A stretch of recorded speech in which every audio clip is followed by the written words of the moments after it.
This is a video on how to find the side lengths given the area or perimeter of triangles, rectangles, polygons. It's going to be 4 problems. Here's the first one. The perimeter of figure A is 31 meters. Figure B is congruent figure. What is the length of side X in figure B? So you can see side X is over here. We also don't know this one here, but we do know that the perimeter of figure A. Now you can see you got multiple choice answers over here. A perimeter problem, this happens to be 4 sides and this is a trapezoid. Um, there isn't an actual formula on the GED formula sheet for this, but there is one pretty similar to this for a triangle where you just add the sides together. So the first step here is we need to figure out how to find this unknown side of figure A.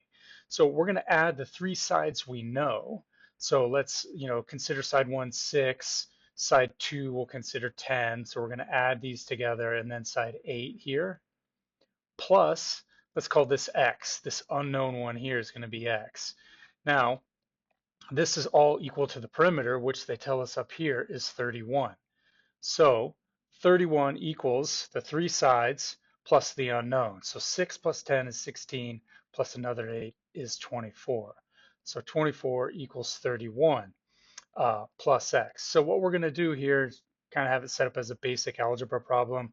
We're just going to subtract 24 over here from both sides, and the unknown side is going to be equal to 7. Go ahead and you can might have a calculator for something like this. So if we know this is 7 and these are all congruent, meaning they're proportional. It doesn't mean they're equal to. Obviously 10 is not equal to 15, but there's a couple ways of doing this. If we go from 10 to 15, what do we multiply by? That would be our scale factor. If we go from 7 to 9, what do we multiply by? Well, the answer is 1.5. And so that would be the scale factor. So we can take 7 times 1.5, and that will get us our answer. I'll show you another way in a second, but let's go ahead and take 1.5 times 7. So 5 times 7 is 35. Put the 5 here, carry the 3. 7 times 1 is 7, plus the 3 is 10. We have one decimal point, one decimal place rather, so we're going to put it here. Our answer is going to be 10.5, which is B. So that's the scale factor way. Another way is to take 2 of these numbers. So if we say that like 6 is to 9, we could do like 6 over 9 is to 7 over what? Okay, you can cross multiply and divide here to do the kind of the butterfly method. So 9 times 7 is 63, and 6 times x is 6x. Then you divide by 6, divide by 6. If we take 63 divided by 6, sure enough, we get 10.5. So that's another way. You treat them as proportions or find the scale factor. The next problem, the area of the following figure is 87.5 yards. What is the height of the shape? So in this particular example, this is kind of a weird shape for a lot of students. It's actually going to be a trapezoid. So trapezoids are defined as having one parallel set of lines that will end up being the base. So this is base 1, and down here is base 2. This is interchangeable. Doesn't really matter which one is base 1 and base 2. Then you have 2 other links over here that are not parallel. Then right here at this perfectly perpendicular or 90-degree angle, you have what is effectively the height. Now they don't tell us that in the problem here. That is a bit of a challenge for some students. These over here would be called slant heights, which the slant height is not on the GED. So you just need to know that you want to pick the one that forms this perfect intersection, or this little box here to show that it's perfectly perpendicular. So if we take the formula here, area equals 1/2 times the height times the base 1 plus base 2. That's the formula. We do know the area. They tell us that. That's 87.5. And then I'm just going to start filling things in here. 1/2 is 1/2 times the height, which is what we're trying to find. Then base 1 is 9, and base 2 is 16. So 9 plus 16 is 25. So I'm just taking it nice and slow here, just rewriting everything. Do encourage this, especially when you're practicing, because it just gives you, a good process here. So what we're going to do is we don't want to take half of h. We're going to actually combine these two numbers here by multiplying them together. In other words, half of 25. So I'm going to show you over your half is as a decimal is 0.5. So 1 over 2 as a decimal is 0.5 times 25 in the calculator is 12.5. So we have 87.8 is now equal to 12.5 times the height or times h. So we have multiplication here. We have to undo this. We have to do the opposite of multiplication, which is to divide by 12.8. And what we do to one side of the equation, we have to do to the other side. So we're going to take this 87, should be 87.5. Sorry, I don't know how I did that. 87.5 here. So 87.5 divided by 12.5 is 7. So that is our answer. The height is 7, which is C. This is question 3. The area of this shape is 100 inches squared. What is the value of x in the length? So here's a rectangle up here. We have 2x plus 5, and the width is 5. If we look at the area of a rectangle, you can see that it's length times width. So let's go ahead and write that down. The area is LW, or length times width.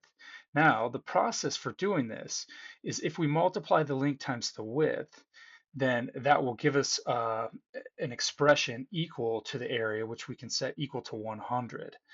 So once we set it equal to 100, we can solve for x. So let me show you what all this means. So we know that the area is actually 100, and we know the formula. So what we can do is we can take, I'm going to put actually the width first, because this is a little bit more typical way of writing the expression. So it's going to be 5 times 2x and then 5 times x. So let me use a different color here. So we got 5 times 2x. I'm going to do 5 dot 2x to represent the multiplication. So we'll have a 10x here. And then it'll be 5 times 5. 5 times 5 is 25. So it's going to be plus 25. Now, let's set this equal to 100. So now we have 100 is equal to 10x plus 25. So let's subtract 25 on both sides. So 25 from 100 is 75. And then we're going to drop down this 10x. So now that when we have 10x, that means 10 times x. So the way to undo this operation here is to divide by 10. 75 divided by 10. Let's put that over here in the calculator. 75 divided by 10 is going to be 7.5. So x is equal to 7.5. Question 4. What is the length side KM? Okay, so if we look at this one, we got a triangle, and we have, again, some algebraic expressions here. We have 22 plus x, negative x plus 64 over here for k through m. L through m, side L through m is 1 plus 2x. We have the perimeter is 129, and then there's a space here where it says x equals like blank, like we don't know what x equals. And again, the question is, what is the length of side KM? This is KM here, kind of highlighting it in blue over here, this kind of upper right one. So if we look up here for the perimeter of a triangle, that's where you add up these sides, side 1 plus side 2 plus side 3. So let's call this side 1, let's call this side 2, just kind of go around like a clock.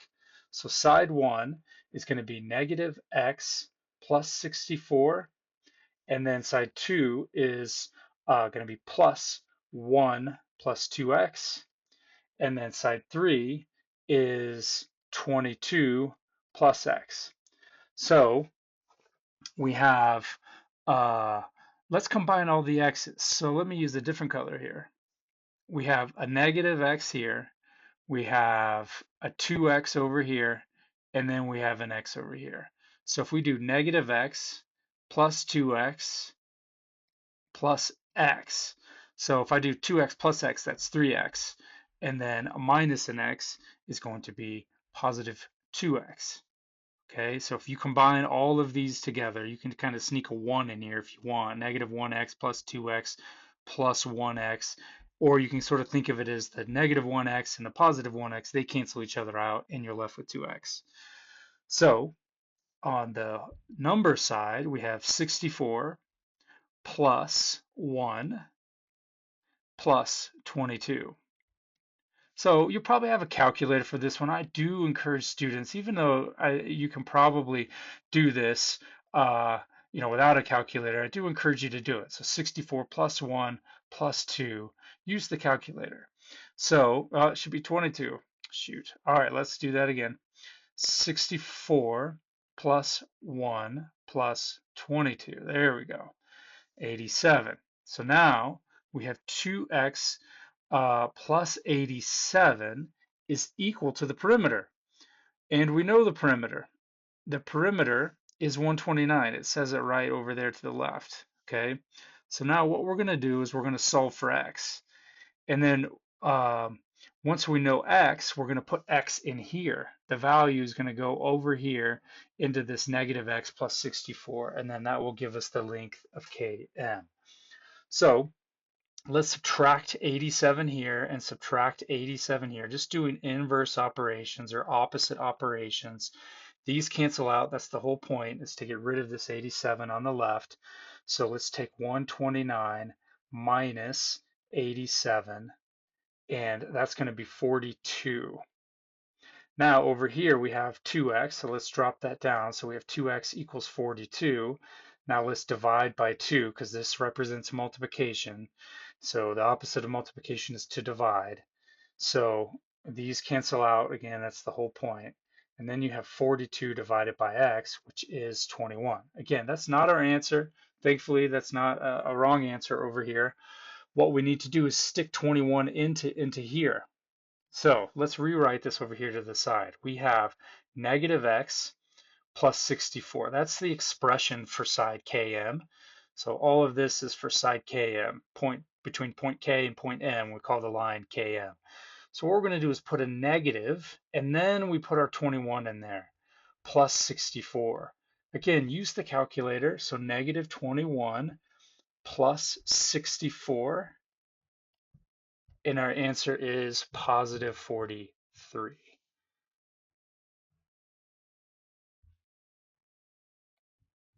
All right, the other thing that I think comes up in this topic is Pythagorean theorem.